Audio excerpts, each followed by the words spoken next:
Welcome to this explainer, everybody. Today, we're unpacking a massive shift in the blockchain space.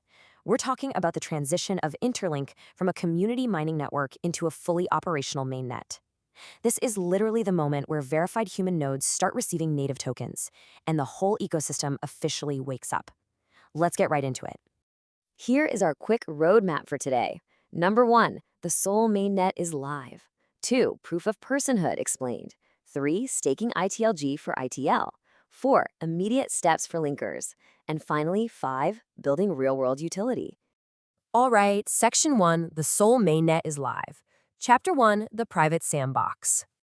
After more than 18 months of just heads down building and testing through version 6.0, we are finally here. The very first verified human nodes are actually receiving their ITLG and ITL right now on the mainnet.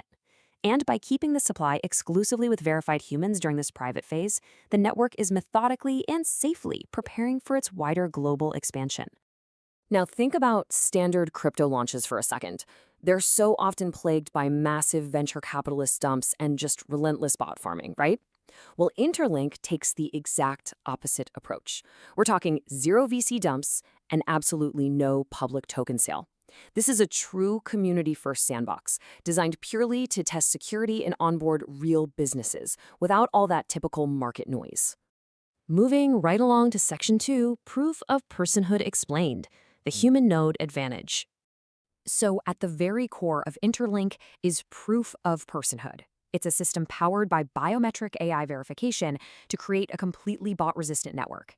In an age where it's honestly hard to tell if you're interacting with a human or an AI bot online, this is absolutely crucial.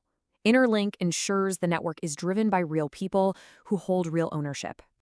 And the sheer scale here is wild.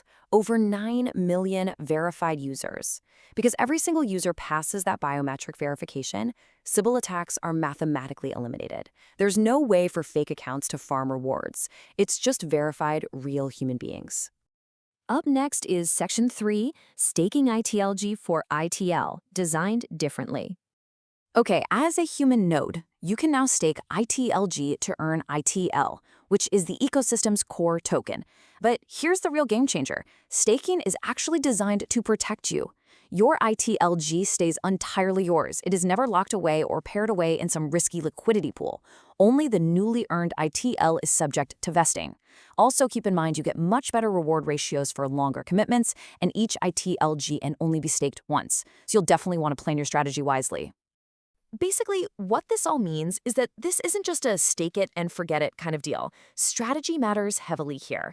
This is a highly intentional design architecture created specifically to empower real long-term builders over short-term speculators. Which brings us to Section 4, Immediate Steps for Linkers. Your action plan. So what should you be doing right now? Well, here are your 3 immediate community priorities. First off, absolutely secure your self-custody ITLX wallet. Make sure those seed phrases and private keys are backed up safely. Second, guide your fellow human nodes through the DAO-approved staking process so they get their ITL allocations. And third, actively help out by transferring small amounts of ITL to linkers who haven't received any yet. That third step of sharing your ITL? It might sound small, but it is incredibly powerful. By sending just a bit to newcomers, you're actively spreading ownership and drastically reducing token concentration at the top. It strengthens grassroots decentralization right from day one. That's true community power in action. Finally, we've got Section 5, Building Real-World Utility, the North Star. Looking ahead over the coming months, the real focus shifts to generating genuine economic activity. We're going to see new dApps and business tokens launching in the ecosystem, and a major push to onboard real-world assets directly on-chain. To back all of this up, developers will be expanding the tech side heavily, things like validators, APIs, and SDKs, while we build up the InterLink treasury to fund these long-term initiatives. It's pretty fascinating to see the stark difference here. Your typical blockchain model leans so heavily on top-heavy speculation and early token concentration. But the sustainable InterLink model, it flips that script entirely. It relies on a completely human, verified foundation, inclusive distribution, and rewards for long-term commitment, all with a huge focus on real-world assets. That is exactly how this tech graduates from sheer hype into actual mainstream adoption. Honestly, this simple quote brilliantly captures the core philosophy guiding this entire era. Infrastructure first, humans first, utility first. It's a powerful reminder that at the end of the day, all of this infrastructure ultimately has to serve real people. Because that private mainnet foundation is now officially laid, the builders can finally take center stage to create some lasting value. We're stepping into an incredible future filled with robust payments infrastructure, dedicated real-world asset marketplaces, global commerce tools, and even quantum-resistant security, all driving hard toward real business adoption. So, as we wrap up this explainer, I want to leave you with a quick question to think about. In a digital world that's increasingly dominated by bots, AI, and rampant speculation, what role are you going to play in a network entirely owned and operated by verified humans? Whether you're most excited about staking, onboarding real-world assets, helping newcomers, or building the next big DApp, the private sandbox is officially open.